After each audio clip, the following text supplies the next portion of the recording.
আলাইকুম, welcome back to my channel. আমি Bangladeshi blogger তামান্না তাসনিম। কেমন আছেন আপনারা সবাই? আশা করি যে যেখানে আছেন অনেক ভালো আছেন। আমিও আলহামদুলিল্লাহ আপনাদের দোয়ায় আল্লাহর অশেষ রহমতে অনেক ভালো আছি। তো এখন আমি বাহিরে যাচ্ছি। বাহিরে কেন যাচ্ছি? একটু বাজারে যাচ্ছি। আজকে আমার হাজব্যান্ডের মহিষের গোস্ত খাইতে ইচ্ছা করছে, তো সেই জন্য বাইরে যাচ্ছি। জানি না কোথায় পাবো, কেন জানি ওর খেতে ইচ্ছা করছে।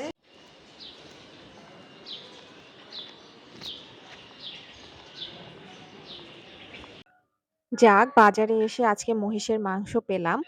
আর কেমন হয় মহিষের গোস্ত খেতে আমি আসলে খুব ভালো অভিজ্ঞতা আমার নাই। এর আগে আমার ভালো লাগেনি। তো এবার আমি নিজে দেখে শুনে কিনে নিয়ে যাচ্ছি। জানি না কেমন হবে।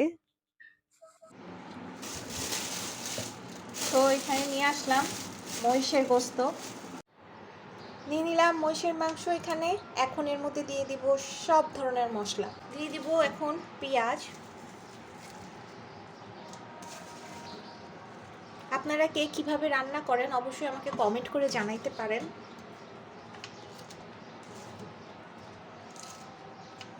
আদা রসুন বাটা, মরিচের গুঁড়া। 1 কেজির মধ্যে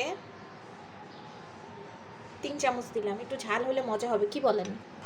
পারি না, মোটামুটি দিলাম। জিরা গুঁড়ো 1 চামচ, ধইনা গুঁড়া 1 চামচ, হলুদ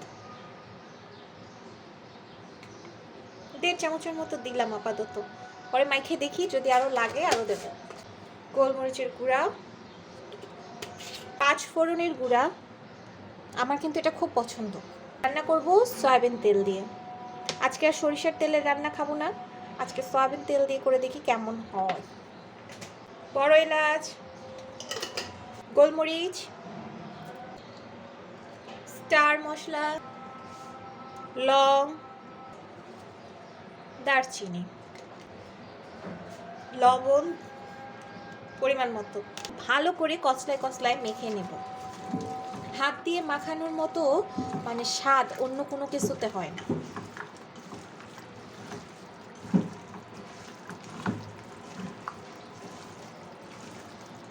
তো ভালো করে মাখানো শেষ। এখন আমি এর মধ্যে খুবই পরিমাণ মতো পানি দিচ্ছি। দেখেন, মাংসের থেকে পানি যদি অনেক বেশি দিয়ে দেন আসলে সেই মাংসটা সেদ্ধ হলেও খেতে তেমন একটা স্বাদ হয় না। তো আমি দেখেন মাংসের সাথে মাখা মাখা করে পানি দিয়ে দিই এবং অল্প আঁচে মাংসটা সেদ্ধ করে নেই। তো আজকে আমার সোফাটা ঠিক করার জন্য কিছু লোক চলে আসছে। সোফা কাঠ মিস্ত্রি যাদেরকে বলে, তারা আসছে ঠিক করতে। অনেকদিন ধরেই সোফাটা এভাবে পড়ে আছে, ফাইনালি আজকে আসছে ওরা ঠিক করতে। তো মাঝখানে আমি একটু শাক কেটে বেছে ধুয়ে এখন চড়িয়ে দিয়েছি হওয়ার পথে। আমার শ্বশুরবাড়ির অঞ্চলে এই শাকটাকে শান্তির শাক বলে। আজকে আর অন্য কোনো সবজি রান্না করার মতো এনার্জি নাই, বাসায় যেহেতু লোক কাজ করছে তাই শর্টকাটে এটাই রান্না করে ফেললাম। আর এখানে আমি মহিষের মাংসটা একটু চেক করে নিচ্ছি, মাশাল্লাহ রং খুব সুন্দর আসছে। আর কি বলবো, গন্ধ খুব ভালো বের হয়েছে।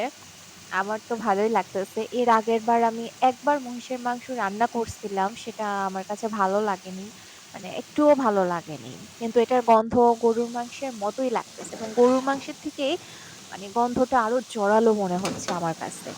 আপনারা যারা ট্রাই করে কি মহিষের মাংস, আমার মনে হয় তাদের একবার ট্রাই করে ফেলা উচিত। হ্যাঁ, তো আমি এখানে আলু আর একটু আস্ত ছোট ছোট পেঁয়াজ দিয়ে দিছি। আমার কেন জানি মাংসের মধ্যে ওই যে অনেকে রসুন দেয় না, আমার রসুনও ভালো লাগে, বাট পেঁয়াজটা কেন জানি আমার বেশি ভালো লাগে। তাই আমি একটা দুটা তিনটা পেঁয়াজ দিয়ে দেই। যখন আমি গরুর মাংস, মুরগির মাংস বা এ ধরনের কিছু রান্না করি তখন আমি এর মধ্যে একটা দুটা আস্ত পেঁয়াজ দিয়ে দিই, আমার খুবই ভালো লাগে। তো মাংস আমার প্রায় কষানো শেষ, দেখতেই পাচ্ছেন খুব সুন্দর হয়েছে। এখন আমি এর মধ্যে পরিমাণ মতো পানি দিয়ে দিব। তো খুব বেশি পানি দিব না আসলে, মাংস বলেন যেটাই বলেন, খুব বেশি পানি দিয়ে দিলে মাংসের স্বাদটা কেমন জানি খারাপ হয়ে যায়। পরিমাণ মতো পানি দিলে এবং অল্প আঁচে মাংসটা রান্না করলে কিন্তু খুব সুন্দর হয়। মাংস যেমন তাড়াতাড়ি নরমও হয়ে যায় এবং মাংসের স্বাদটাও খুব ভালো থাকে। দেখেন কি সুন্দর হয়েছে, মাশাল্লাহ। খাওয়া স্টার্ট করে দিব। ফার্স্টে নিব শাক। কি শাক এগুলা? শান্তির শাক। শান্তির শাক? সিরিয়াসলি এটা শান্তির শাক? নাও তোমার রসুনটা নাও। আমরা শান্তির শাকই বলি। তোমার রসুনটা নিয়ে খাই ফেলো। তোমার মেয়ে খাওয়া স্টার্ট করে দিচ্ছে বাবা। তো আজকে আমরা মহিষের মাংস দিয়ে খাবো, কেমন লাগবে যে আল্লাহ জানে। কিন্তু আমার কাছে দেখে মনে হচ্ছে অনেক টেস্টি হয়েছে, অনেক মজা না মেয়ে? মহিষের সিনার মাংস, কিন্তু শাক ভাতের উপরে হয় না, তাই না? শাকটা অনেক মজা, এটা তো ন্যাচারালি হয়, চাষ করা না। অনেক মজা শাকটা, অনেক মজা শাকটা। শাকটা অনেক মজা হয়েছে, শাক ভাত অনেক মজা লাগতেছে। শান্তির শাক, আমার মনে হয় কোনো নাম আছে, হেলেন চা বা কোনো নাম আছে মনে হয় এটা একটা। শান্তির শাক না কি জানি বলে, আচ্ছা এক এক জায়গায় এক একটা বলে। আর মজা হয়েছে, শাকটা অনেক মজা। তো মহিষের মাংস তো খুবই মজা। এর আগে তুমি আনছিলা না একবার অনলাইনে? অনলাইনে আনছিলা, সেটা স্বাদ ছিল না।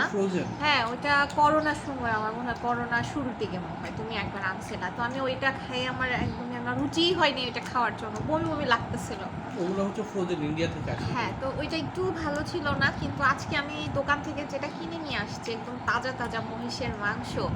আমার মনে হয় গরুর মাংস ফেল, আর অবশ্যই মহিষের মাংসের এটা কি বলে সিনার মাংসটা কিনবেন। হ্যাঁ, কারণ এটার স্বাদ অতুলনীয়, গরুও ফেল হয়ে যাবে এটার কাছে, এত স্বাদ এত স্বাদ। আর আপনারা যারা যারা মহিষের মাংস খাইছেন মানে তাদের কেমন লাগে সেটা অবশ্যই আমাকে কমেন্ট করে জানাবেন। আমার কাছে তো অনেক ভালো লাগছে। আর যারা পছন্দ করেন না তারাও অবশ্যই আমার মানে কমেন্ট করে জানাবেন যে না এটা পছন্দ না। আর মানে এতদিন যারা মহিষের মাংস কখনো খাননি, যাদের মানে ভয় যে এটা কেমন লাগবে খাইতে, ভালো হবে কি ভালো হবে না, গরুর মাংসের মানে মতো স্বাদ হবে কি না, তারা অবশ্যই মহিষের মাংস ট্রাই করবেন। আর অবশ্যই এটা ফ্রেশ একদম টাটকা দোকান থেকে নিয়ে আসবেন, কোনো ফ্রোজেন মাংস কিনবেন না। তাহলে আপনারা মানে গরুর মাংসের থেকেও বেশি মজা পাবেন মহিষের মাংস খেতে। অবশ্যই ট্রাই করবেন, না ট্রাই করলে অবশ্যই আমাকে জানাবেন কিন্তু কেমন লাগলো আপনাদের। কালারটা এত সুন্দর আসছে, ক্যামেরায় না বোঝা যাচ্ছে না, ফ্রন্ট ক্যামেরায় আরও বোঝা যায় না, ব্যাক ক্যামেরায় তো তাও বোঝা যায়। কিন্তু অনেক মজা হয়েছে, অনেক।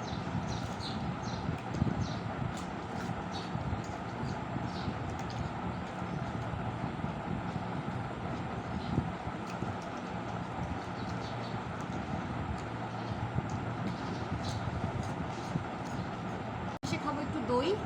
কি দই এটা? সর দই। আর বগুড়ার আকবরিয়া দই এটা। হ্যাঁ, এই যে এরকম হাঁড়িতে পাওয়া যায় বগুড়ার আকবরিয়া দই।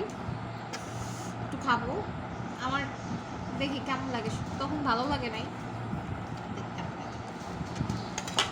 খাওয়া শেষে তো একটু দই খাইতেই হবে। গ্রামের বিয়ে বাড়িতে খাওয়ার শেষে এরকম পাতে দই দিয়ে দেয়, এরকম প্লেটেই দই দিয়ে দেয়।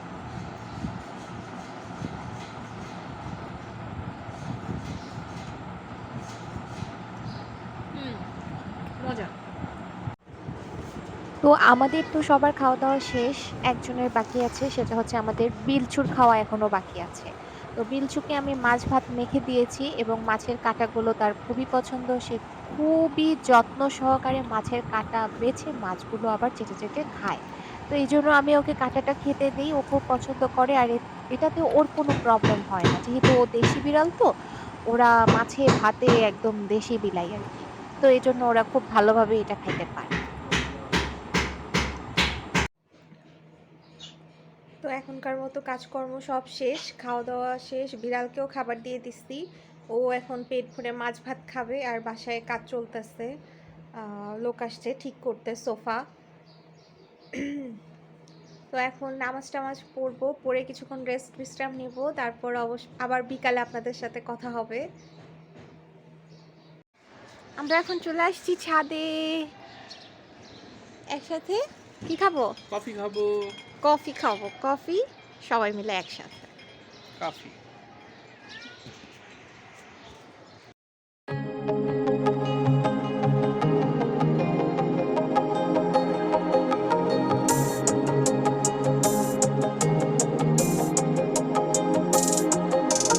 আমার কোনটা? তোমার হচ্ছে এটা সাদাটা। মিমির হচ্ছে মাটির কাপে। সন্ধ্যা হয়ে যাচ্ছে। নাও মিম, তোমার একটা মাটির কাপে। এই যে মিম দেখো কিরকম উৎপাততেছে। আমার পায়ের মধ্যে কামড় মারছে।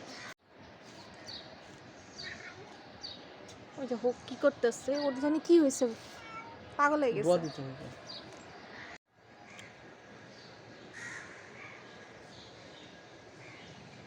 এত বড় পিরিচ নিয়ে তুমি কফি খাচ্ছ? পিরিচ না, এটা প্লেট।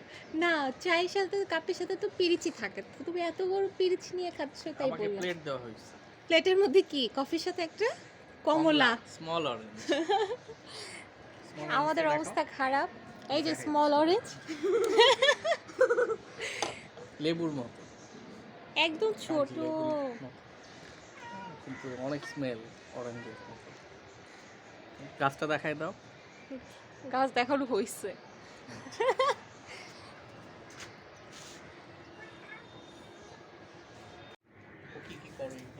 বিলু ও ফড়িংকে উৎপাত, এই যে লাফা দিচ্ছে। এওয়াও, এই আমার no no Bilu no.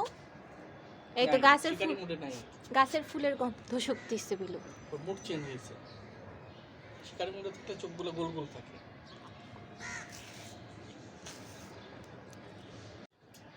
No Bilu, এটা আমার কফি, এটা মাই কফি। বিলু কফি খাবে? যে কফি খাওয়াই দি। হাঁপাইয়া গেছে, হাঁপাইয়া গেছে বিলু, হাঁপাই গেছে। ও আদর কফি একা। এইসব কি সব কুখাদ্য আমাকে অফার করো তোমরা? একটু ভালো খাদ্য অফার করবা তা না, কুখাদ্য অফার করো। তোমার এত ভালোবাসলাম জীবন ভর, তার এই প্রতিদান দিলাই তুমি। হ্যাঁ,